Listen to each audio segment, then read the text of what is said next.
ይሰማል እንዴት ነሽ? አይሰማም? ይሰማል። ደህና ነሽ ወይ? አለን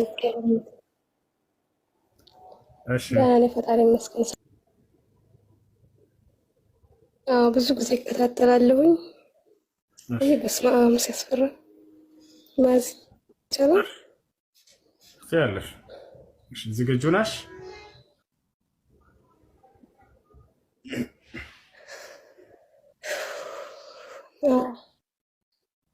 እሺ የምለውን ቃል አብረሽኝ በይ።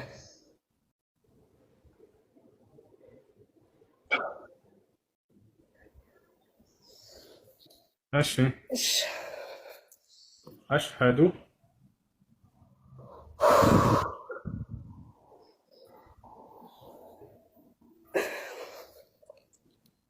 አሽሀዱ አላ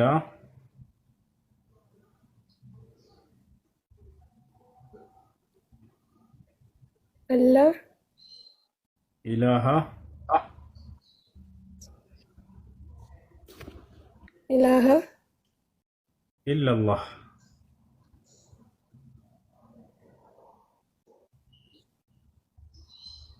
ኢለላህ ወአሽሀዱ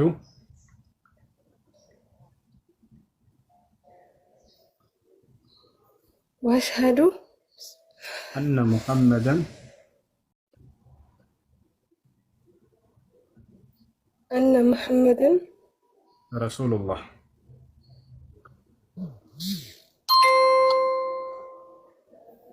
ረሱልላህ። ተክቢር ማሻአላህ። እዚህ በኋላ ሙስሊም ሆነሻል። መሰረት አሁን ያልሽው ቃል የሸሃዳ ቃል የምስክር ቃል ይባላል። ትርጉሙ አሽሀዱ አን ላ ኢላሃ ኢለላህ ማለት እነሆ ከአንድ አላህ በስተቀር በእውነት የሚመለክ ሌላ አምላክ የለም ብዬ መሰክራለሁ ማለት ሲሆን ወአሽሀዱ አነ ሙሐመደን ረሱሉላህ ማለት ደግሞ ሙሐመድም የአላህ መልእክተኛና ነቢይ ናቸው ብዬ መሰክራለሁ ማለት ነው። ከዚህ በኋላ ሙስሊም ሆነሻል። አላህ ምስጋና ይገባው። አንድ ሰው ኢስላም ሲሆን የነቢያትን መንገድ እየተከተለ ነው። ኢስላም ብሎ ማለት ለዚያ ለአንድ አምላክ ብቻ ነቢያቶች ሁሉ እነ አብርሃም፣ እነ ኢስሐቅ፣ እነ ያዕቆብ፣ እነ ዮሴፍ፣ እነ ሙሴ፣ እነ ዳዊት፣ እነ ሰለሞን እነዚህ ሁሉ ሲገዙትና ሲያመልኩት የነበረውን አንዱን አምላክ መገዛት ማለት ነው። እና ያ ነው። ሻወር መውሰድ አለብሽ። አንድ ሰው እስልምናን ሲቀበል ሻወር እንዲወስድ ታዟል። ከዚያ ስለ ውዱ አደራረግና ስለ ሶላት አሰጋገድ በመማር ሶላቱን ይጀምራል ማለት ነው። ወንዶች የሚያስተምሩሽ አንተም ስተህ ሌሎችንም ህዝብ እያሳትክ ገሃነም አይደለም ለዘላለም በነፍስም በስጋ ያው ስትሞት መቃጠልህ አይቀርም። ያንን ነገር ነው የምነግርህ። አሁንም ቢሆን ኢየሱስ ክርስቶስ ጌታ ነው፣ የጌቶች ጌታ ፈጣሪ ነው። ኢየሱስ ፈጣሪ ነው የሚል ቃል የቱ ጋር ነው ያለው እያልኩሽ ነው ከቀደም ጀምር። ኢየሱስ ክርስቶስ እኔ ፈጣሪ ነኝ ብሎ የተናገረበት ቦታ ካለ ያሳየን።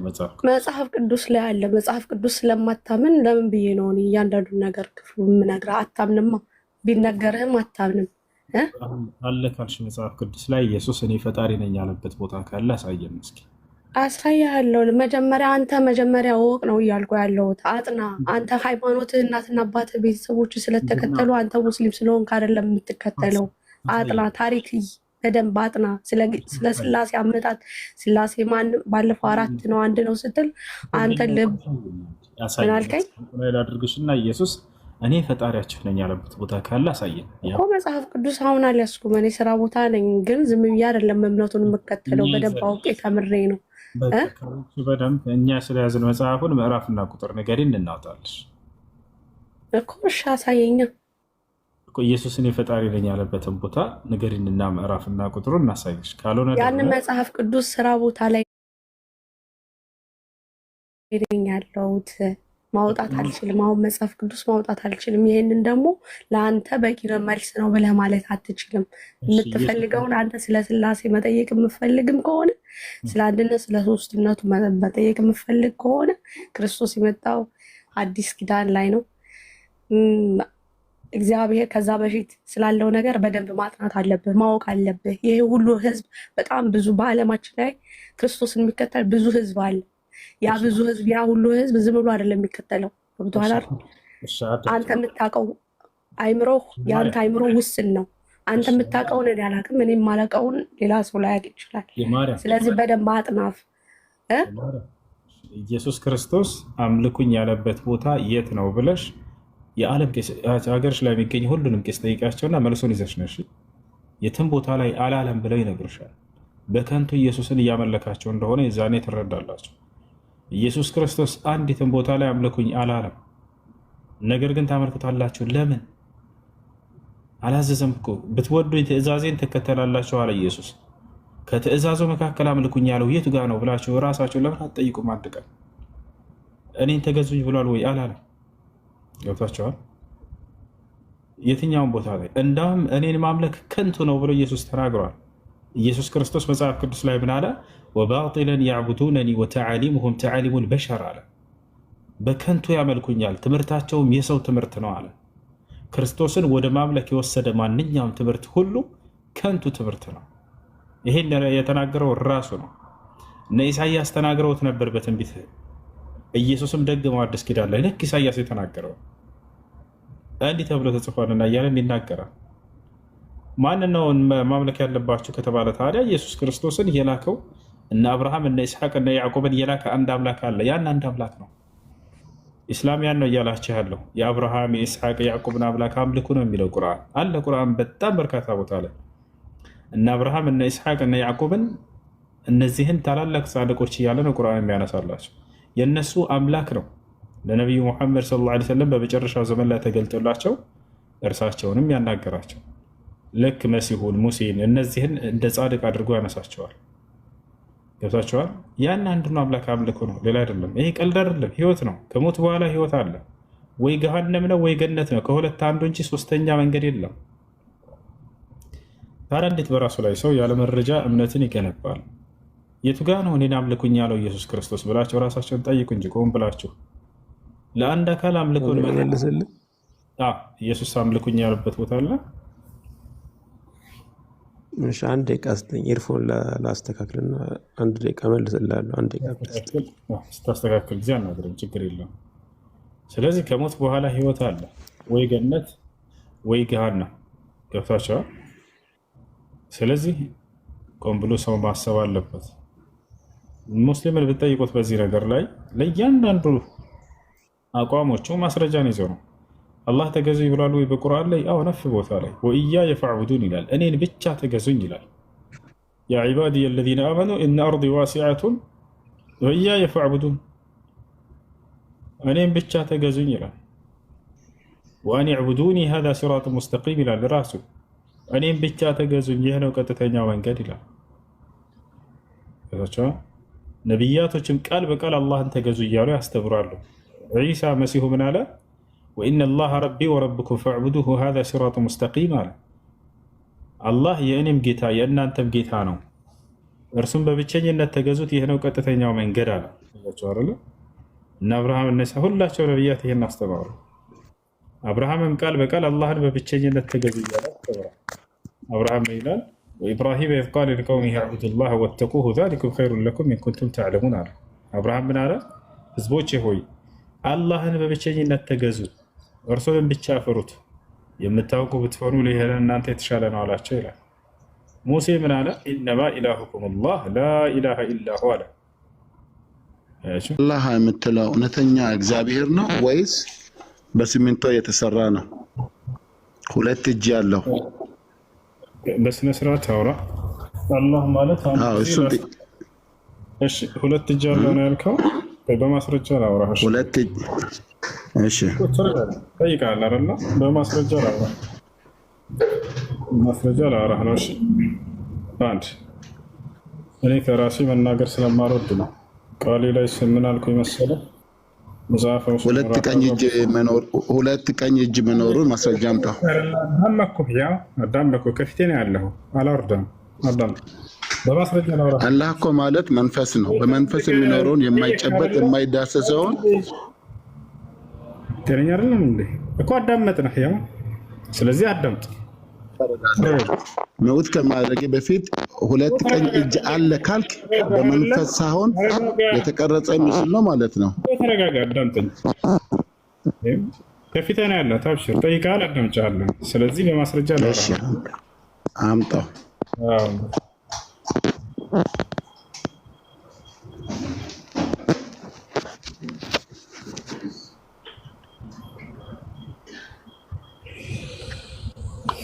አላህ እጆች አሉት እያለ ነው።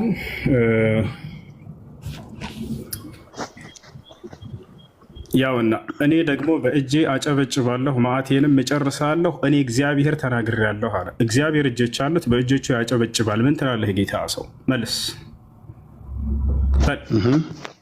ሁለት እጆቹ ቀኝ እጆቹ ይላል። ያው በእጆቹ ያጨበጭባል እግዚአብሔር። እጆች አሉት የሉት? እጆቹን አዳምን የሰራበትን እጆቹ እንዳለ እርግጠኛ ግን ሁለት ቀኝ እጆቹ ይላል። ከዛ ያጨበጭባል። ሁለት ቀኝ እጆቹ ይላል። ቆይ ጥያቄ፣ ያጨበጭባል አያጨበጭብም? በእጆቹ እግዚአብሔር ሁለት ቀኝ እጆቹ ይላሉ ወይ ነው ጥያቄ። መጀመሪያ ጠየቅኩ፣ ይሄ መልስ። አንሳም ይሁን መጀመሪያ ጠየቅኩ ማለት ሁለት ቀኝ እጆቹ። አዳምጥ፣ ተረጋጋ። ያንተ ቁርአን እኮ ሁለት ቀኝ እጆቹ ነው የሚለው።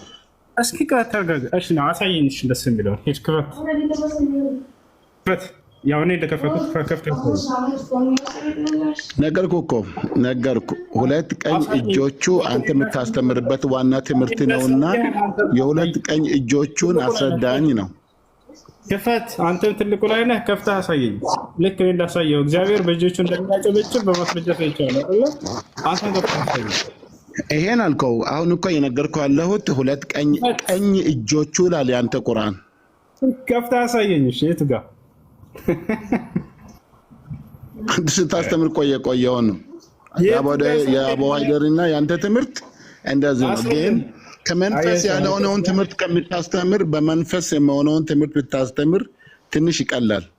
በቃ ይሄው ክርስቲያን ማለት በትዕቢት ተሞልቶ የሚቀደዱት። እሺ አሁን የመንፈስ የሆነውን ትምህርት ብታስተምር ይሻላል እያልክ ነው። አስተምረን። በመንፈስ ብታስተምር ይሻላል። የሰው ልጆች መዳን የሚችሉበት እግዚአብሔርን ወደሚፈሩበት መንገድ በሚወስድ እንጂ የዘር ታሪክ የሁለት እጅ ታሪክ እያላቸው የምታስተምሩት ትምህርት ሳይሆን የሰው ልጆች ከጦርነት ነፃ የሚወጡበት፣ ከነፍሰ ገዳይነት ነፃ የሚወጡበት፣ ሰላምን የሚያገኙበት፣ እረፍትን የሚያገኙበት ነው ትምህርት ማስተማር አለባቸው እንጂ አሁን አዳምጠንሽ እኔ ልናገር ደግሞ አዳምጥ።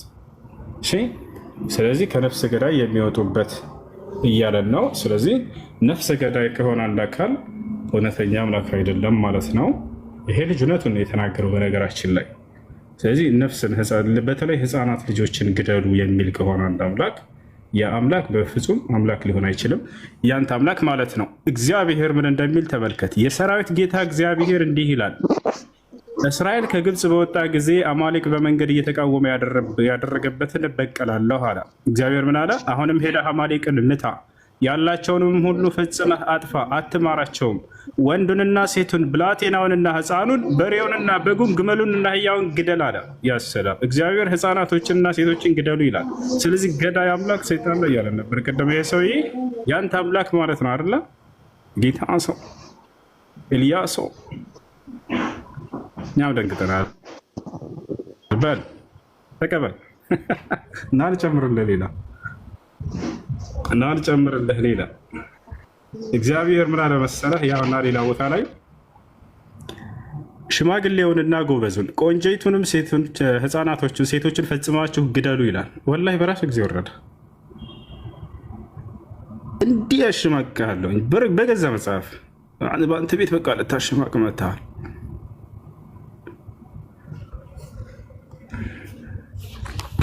ዌልካም ብያለሁ።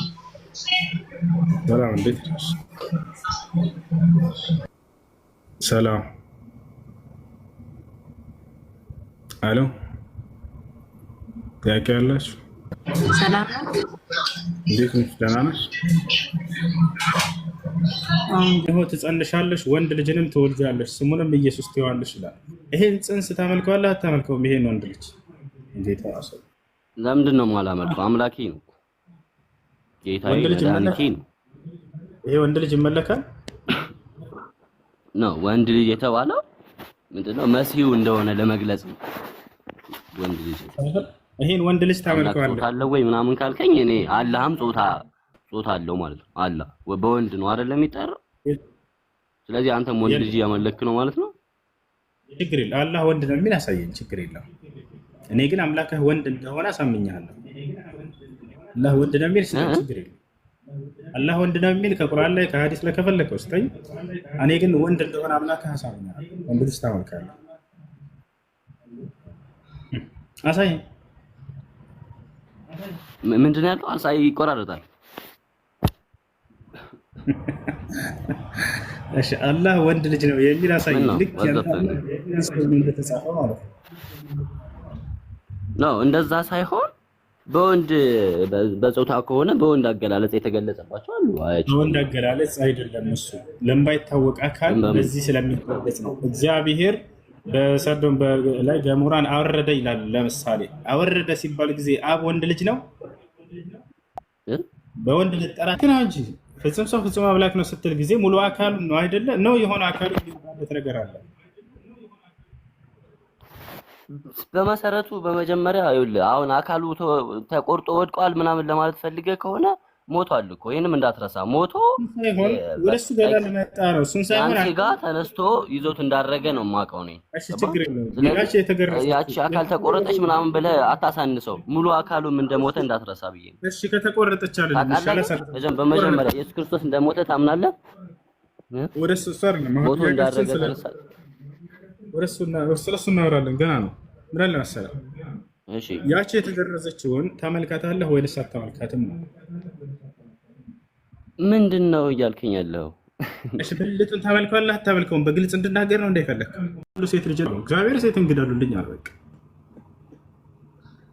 አስባችሁታል? ይሄ ከባድ ነው።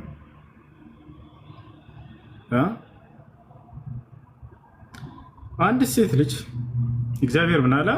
አንድ ሰው የሆነችን ብላቴና ድንግል የሆነችን ልጅ ድንግሏን ቢወስድባት አለ ድንግሏን ቢወስድባት ያን ሰው እንዲህ አድርጉት ምናምን ሊል እንዳይመስላችሁ። ይሄ ሰው ምንም አይደረግም፣ ጫፉ እንዳይነካ። አንድ ወንድ ድንግልና ያላትን ብላቴና ልጅ ድንግሏን ቢወስድባት 50 የብር ሰቅል ይስጣትና ከዚያ በኋላ ልጅቱንም በዛው ጠቅልሎ ይወሰዳል። ተመልከት። ለልጅቱ አባት ትሄድና ድንግል ያላት ልጅ ከደፈርክ ምንም አትደረግም። ሄደህ በአጥር ዘለቅ ብለህ ለአባቷን አንድ ልጅ እንደፈረደብህ ነው እችን 50 የብር ሰቅል እንካ ጣል አድርጋላት ልጅቱን በዛውም ትወስዳለህ። ምርቃት ናት። አስባችሁታል? ይሄ በኢስላም አለ። ተደፍራም በዚያውም ያ ሰውዬ እንደፈለገ ይወስዳታል። በቃ የሱ ሚስት ትሆናለች። የሱ ሚስት ትሆናለች። የዚያ ሰውዬ ተደፍረሽ በዚያ በደፈረሽ ሰው እንደገና አግብተሽ እሱን ትኖሪያለሽ ስትባይ አስባችሁታል? ይሄ ነው። ሌላ ነገር ሴቶች እንደ ክርስትና ነፃነት የላቸውም ባላቸው ከሞተ። በጣም ያሳዝነው ደግሞ ይሄ ነው። እግዚአብሔር ምን ይላል? ሁለት ወንድማማቾች አብረው እየኖሩ ከሆነ አለ አንዱ አግብቶ እየኖረ ካለ ያን ሰውዬ ቢሞት ሌላ ባል እንድታገባ ወደ ውጭ እንዳትወጣ ለእግዚአብሔር። ታዲያስ የዚያው ወንድሙ ራሱ እዛው እርሷን ያግባትና የውረሳት አለ። ወደ ውጭ እንዳትወጣ ብሏል። እዛው የውረሳት ያለ ሰውዬ ያ ሰውዬ አባጣ ይሁን ጎርባጣ ይሁን አጭር ይሁን ድንቅ እውር ይሁን ምን ይሁን ምን ይሄ ጉዳይ እዛው ሄደሽ ያንን ነው የምታገቢው አለ። ተመልከቱ። እንደ እስልምና እስከተባለ ነፃነት አላት። አላህ ቃል በቃል በቁርአን ላይ ያ አዩሃ ለዚነ አመኑ ላ የሒሉ ለኩም አን ተሪሱ ኒሳአ ከርሃላ፣ እናንተ ያመናችሁ ሰዎች ሆይ ሴቶችን አስገድዳችሁ መውረስ አይፈቀድላችሁም አለ። አያችሁ አይደለ? ከፈለገች ወጣ ብላ ደስ ያላትን ባል ማግባት ትችላለች። እንደ ክርስትና اللهم صل وسلم على نبينا ይላል እግዚአብሔር። ታዲያስ እዛው ገብታ ታግባ አለ። ይህን ህግ የሚገርማችሁ መጽሐፍ ቅዱስ ላይ ተፈጽሟል። ይሁዳ የኢየሱስ ክርስቶስ ቅድመ አያት የያዕቆብ ልጅ ማለት ነው። ይሁዳ ሁለት ልጆችን ይወልዳል። የመጀመሪያው ልጁ ማን ይባላል? እንደምታውቁት የበኩር ልጁ ኤር ይባላል። ኦሪት ዘፍጥረት ምዕራፍ 48 ላይ ሄዳቸው አንብቡት። አሁን የምነግራቸውን ታሪክ እኔ ከራሴ አንዳች አልናገርም፣ እንዳነበብኩ እናገራለሁ። ንግግሬም ቅን ነው ከመጽሐፋቸው እንጂ ከራሴ አልናገርምና። ይሁዳ የሚባለው የኢየሱስ ክርስቶስ ቅድመ አያት ነው። የሚገርማቸው አብርሃም ይስሐቅን ወለደ፣ ይስሐቅም ያዕቆብን ወለደ፣ ያዕቆብም ይሁዳን ወለደ እያለ ይቀጥላል። ከዛ ኢየሱስ ክርስቶስን የዘር ሐረግ ማቴዎስ ወንጌል ምዕራፍ 1 ቁጥር 1 ላይ በተቀመጠው መሰረት ማለት ነው።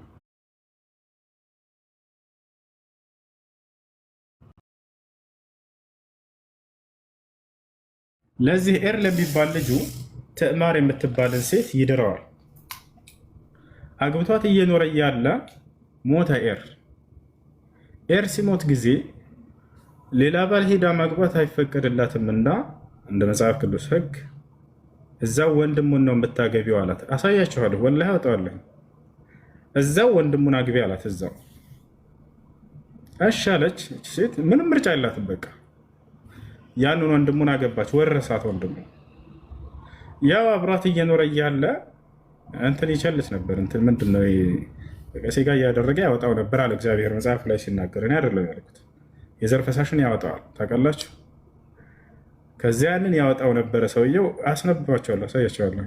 ከዚያ ያንን ስፐርም ሲያወጣ እና ሲያፈስ ጊዜ የዘር ፈሳሽን አሁንም ለምንድነው ይሄን ያደረገው?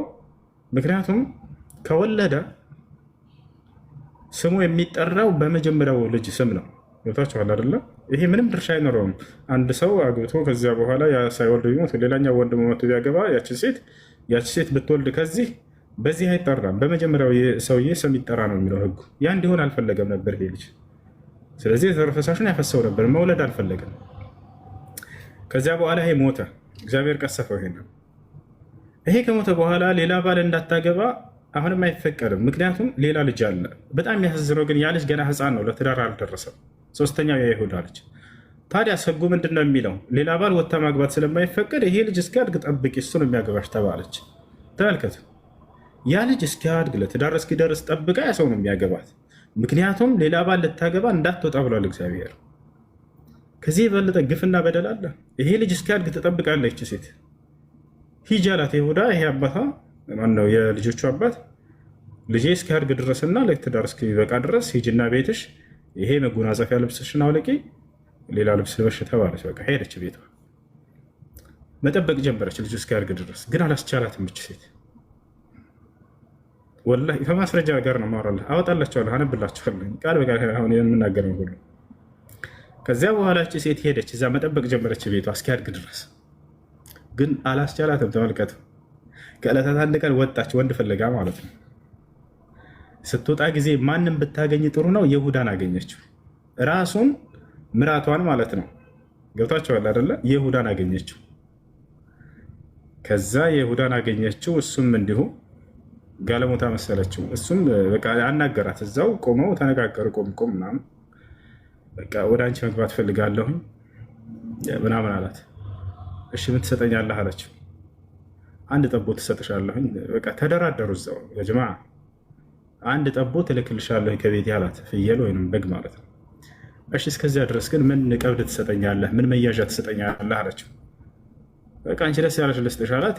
እጅህ ላይ ያለውን አምባር ብትርህን ምናምን ብላ አስወለቀችው እንዳለ። እሺ ብሎ ሰጣት ሁሉንም መያዣ። ከዚያ በኋላ ወደ እርሷም ገባ ይላል እግዚአብሔር። ተገናኛት። ተመልከቱ፣ ከምራቷ ጋር ማለት ነው። ከምራቷ ጋር ተገናኘች። ከዛ ሄደችና አረገዘች። ወላሂ ማስረጃ ወጥቼ ነው ማሳያቸው። አነብላችኋለሁ ቃል በቃል እያሳያቸው።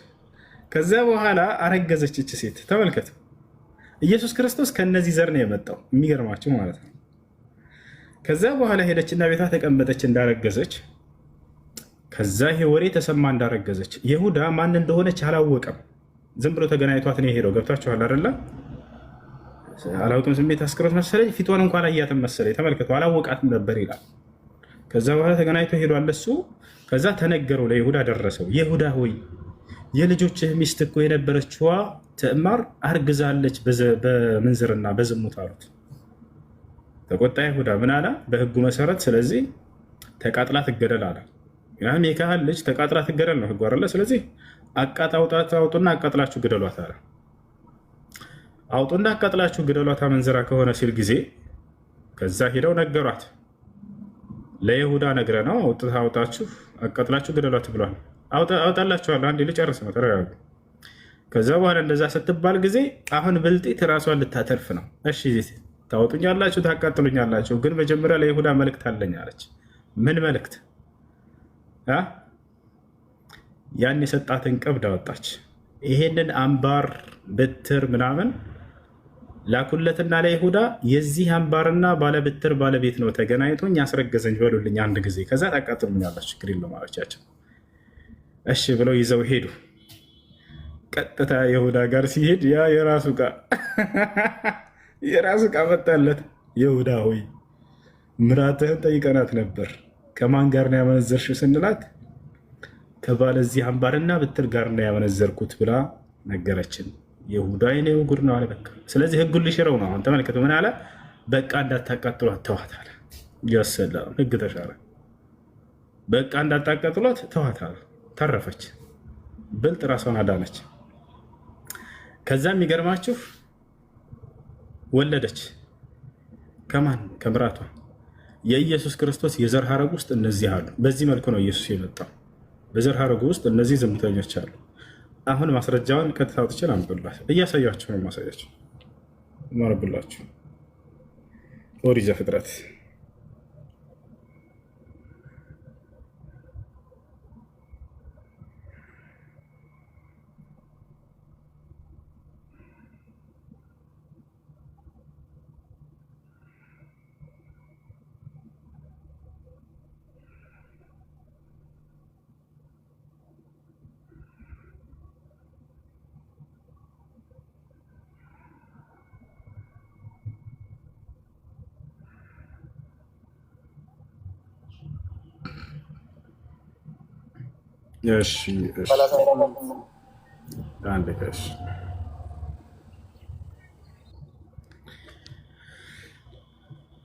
የጅማ ከመጀመሪያው ላንብብላችሁ። ያውና እዚህ ጋር በዚያም ወራት እንዲህ ሆነ፣ ከወንድሞቹ ይሁዳ ከወንድሞቹ ተለይቶ ወረደ፣ ስሙን ኤራስ ወደሚሉት ወደ አዶልማዊውም ሰው ገባ ይላል። ከዚያም ይሁዳ የከነዓናውያን የሴዋን ሴት ልጅ አየ፣ ወሰዳትም፣ ወደ እርሷም ገባ፣ ጸነሰችም፣ ወንድ ልጅም ወለደች፣ ስሙንም ኤር ብላ ጠራችው።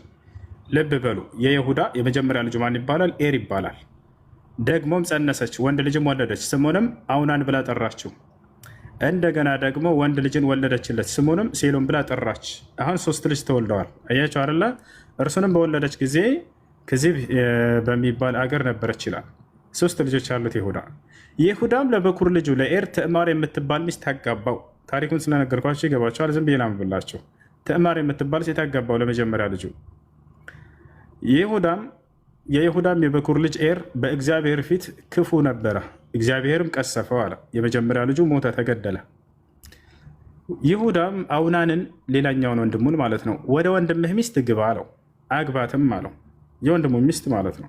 ምክንያቱም የሚወርሳት እሱ ነው። ሌላ ሰው ወታ መግባት አይቻልም። አግባት፣ ግባ ወደ እርሱ አለው። ለወንድምህም ዘርን አቁምለት አለው። ምክንያቱም ህጉ ምንድን ነው የሚለው? በመጀመሪያው ሰው ስም ይጠራ ነው የሚለው። ሁለተኛው ሰው ወርሶ ሄዶ ቢያገባ ማለት ነው። ገብታቸዋል። አውናንም ዘሩ ለእርሱ እንዳይሆን አወቀ። ወደ ወንድሙ ሚስት በገባ ጊዜ ለወንድሙ ዘር እንዳይሰጥ ዘሩን በምድር ያፈሰው ነበር ይላል። ልክ ተገናኝቷት ስፐርሙን ወደ ውጭ ያፈሳል፣ ይሄኛው ማለት ነው። ከዚያ በኋላ ይህም ስራው በእግዚአብሔር ዘንድ ክፉ በሆነበት እርሱንም ደግሞ ቀሰፈው አለ። እግዚአብሔር ገደለው፣ እግዚአብሔር ቀሰፈው። አሁን 3ኛው ልጅ ቀረ። ይሁዳም ምራቱን ትዕማርን ልጅ ሴሎም እስኪያድግ ድረስ በአባትሽ ቤት መበለት ሆነሽ ተቀመጭ አላት። ምክንያቱም ሴሎም ገና አላደግም፣ ህፃን ነው። ገብታችኋል። እስኪያድግ ድረስ ሌላ ባል ማግባት አይፈቀድላትም። በአባትሽ ቤት ሄደሽ ተቀመጭ አላት። ሲያድግ ጊዜ ያ ነው መጥቶ የሚያገባት። አስባችሁታል? ከዚህ የበለጠ ለሴት ልጅ ጭቆና አለ። እቺ ሴት ሌላ ባል ማግባት አይፈቀድላትም። ያ ልጅ ገና አላደገም፣ እስኪያድግ ድረስ ሂጂና ጠብቂ ተባለች። እርሱ ደግሞ እንደ ወንድሞቹ እንዳይሞት ብሏልና ትዕማርም ሄዳ በአባቷ ቤት ተቀመጠች። ተቀምጣ በቃ ትጠብቃለች ልጁ እስኪያድግ። ከብዙ ዘመንም በኋላ አሁን እዚህ ጋር ነው ነገሩ። ከብዙ ዘመንም በኋላ የይሁዳ ሚስት የሴዋ ልጅ ሞተች። ሚስቱ ሞተችበት ይሁዳ። ከዚያ ሴት ፍለጋ ሊወጣ ነው እሱ። አስቡት። ይሁዳም ተጽናና፣ የበጎችን ፀጉር ወደሚሸልትበት ሰዎችም ወደ ተምና ወጣ። እርሱም አዶልማዊው ወዳጁም ኤራስ ይላል። እሺ ለትዕማር ምን ሊላት ነው ሰውየው? ትዕማር ምራቱ ነች ለዚህ ለይሁዳ። እነሆ አማትሽ ይሁዳ የበጎችን ፀጉር ይሸልት ዘንድ ወደ ተምና ይወጣል ብለው ነገሯት። ይሁዳ እንደሚመጣ ሲነግሯት ጊዜ ቀጥታ ሄዳ ከእሱ ጋር ልትገናኘው ነው። ተመልከቱ። እርሷም የመበለቷን ልብስ አወለቀች፣ መጎናጸፊያዋንም ወሰደች፣ ፏ ብትን አለች። ተመልከቱ። ተሸፈነችም አለ። ወደ ተምናም ወደሚወስደው መንገድ ዳር በኤምናም ደጅ ተቀመጠች። ሴሎም እንዳአደገ ሚስትም እንዳልሆነችው አይታለችና አድጓል። ነገር ግን ገብታችኋል አይደለ? ያ ሚስት ሊሆናት እንዳልሆነ በቃ አይታለች ይላል። በቃ እሱ እንደማያገባ ታውቃለች። ስለዚህ የግዴታ ያንን ይሁዳ ልትገናኘው ነው። ይሁዳም ባያት ጊዜ ጋለሞታ መሰለችው፣ ፊቷን ተሸፋፍና ነበር። ወደ እርሷም ማዘነበለ። ይሁዳ እባክሽ ወደ አንቺ ልግባ አላት።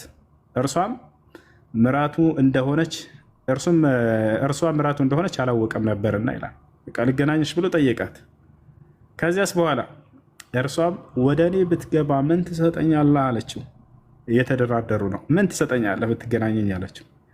የፍየል ጠቦት ከመንጋዬ እሰድልሻለሁ አላት። አንድ ፍየል ይለቅባታል። እርሷም እስክትሰድልኝ ድረስ መያዣ ትሰጠኛለህ አለችው። ቀብድ ማለት ነው። እርሱም ምን መያዣ ልስጥሽ አላት። ድርድር ነው። አስባችሁታል? ዝሙት ለመስራት ሰዎች እየተደራደሩ። ይህን ዘጋቢው እግዚአብሔር ሲሆን አስቡት። በፈጣሪ እንደ አምላክ ይህንን የዝሙት ታሪክ ይዘግባል። ቆም የሚያወረት ሪኮርድ ተመልከት። አስባችሁታል? ወላሂ ላዚም አምላክ ከዚህ ነገር የጸዳ ነው። ለዚህ ነው ይሄ መጽሐፍ ተበርዟል የምንላችሁ።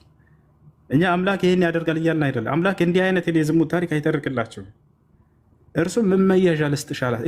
ይሁዳ ቦታቸው አለ። ተመልከቱ። እርሷም ተነስታ ሄደች፣ መጎናጸፊያዋንም አውልቃ የመበለቷን ልብስ ለበሰች። ይሁዳም መያዣውን ከሴቲቱ እጅ ይቀበል ዘንድ በወዳጁ በአዶሎማዊው እጅ የፍየሉን ጠቦት ላከላት። እርሷንም አላገኛትም። አያቸው አይደለ? ይሁዳ ሄደ ቤቱ። ከዚያ በኋላ ፍየል ላከ ለአንድ ሰው፣ ሂድና መያዣውን ተቀበላት፣ እንዲህ አይነት ሴት ይህንን ፍየል ስጣትና ብሎ ላከው። ግን አላገኛትም ሰውየው እያለ ነው። እርሱም የአገሩን ሰዎች በኤናይም መንገድ ዳር ተቀምጣ የነበረች ጋለሞታ ወዴት ናት ብሎ ጠየቃቸው። ያ የተላከው መልእክተኛ ማለት ነው። እነርሱም በዚህ ጋለሞታ አልነበረችም አሉት። እኛ እናቅም፣ ጋለሞታ የለችም እዚህ አሉት። ወደ ይሁዳም ተመልሶ ይሄ ሰው ፍየሉን ይዞ ተመለሰ። እንዲህ አለው፣ አላገኘኋትም፣ የአገሩም ሰዎች ደግሞ ከዚህ ጋለሞታ አልነበረችም አሉኝ አለ። ይሁዳም እኛ መዘበቻ እንዳንሆን ትውሰደው በቃ ትብላ ብሬን አለው። ይሁዳ በቃ አስቡት፣ እኛ መዘበቻ እንዳንሆን ትውሰደው አለ። ያንን ቀለበቱን መንቱን አምባሩን ብትሩ ምናምን እነሆ የፍየሉን ጠቦት ሰደድኩላት፣ አንተም አላገኘሃትም አለ። ከዚያን ቀጥል እንዲህም ሆነ አለ። እዚህ ጋር ነው በጣም የገረመኝ ወላሂ የእሷ ብልጠት ማለት ነው። ልትቃጠል የነበረው ራሷን ልታተርፍ ነው። እንዲህም ሆነ አለ እግዚአብሔር፣ ከ3 ወር በኋላ ለይሁዳ ምራትህ ትዕማር ሴሰነች፣ ዝሙት ሰራች ማለት ነው። ደግሞም በዝሙት እነሆ ጸነሰች ብለው ነገሩት። ይሁዳም አውጧትና በእሳት ትቃጠል አለ። ተመልከቱ። ምክንያቱም እግዚአብሔር ሴት ልጅ እንድትቃጠል ፈርዷል። የካህን ልጅ ብታመነዝር ትቃጠል አለ። እርሷም ባወጧት ጊዜ ተመልከቱ፣ ወደ አማቷ እንዲህ ብላ ላከች። ቆይ መልእክት አላት። ወደ ማን? ወደ ይሁዳ፣ ወደ አማቷ። ለዚህ ለባለ ገንዘብ ነው የጸነስኩት። ተመልከት፣ ይህ ቀለበት፣ ይህ አምባር፣ ይህ በትር የማን ነው በሉልኝ አለች። ይሁዳም ባየው ጊዜ አወቀ። ይሁዳም አወቀ፣ ከእኔ ይልቅ እርሷ እውነተኛ ሆነች፣ ልጄን ሴሎምን አልሰጠኋትምና አለ። ደግሞም አላወቃት። በመውለጃዋም ጊዜ እነሆ መንታ ልጆች በሆዷ ነበሩ። 2 ልጅ ነው ያረገዘችው ከምራቷ ማለት ነው። አስቡት፣ ከአማቷ 2 ልጆች። ስትወልድም አንዱ እጁን አወጣ፣ አዋላጅቱም ቀይ ፈትል ወስዳ በእጁ አሰረች። ይህ መጀመሪያ ይወጣል አለች።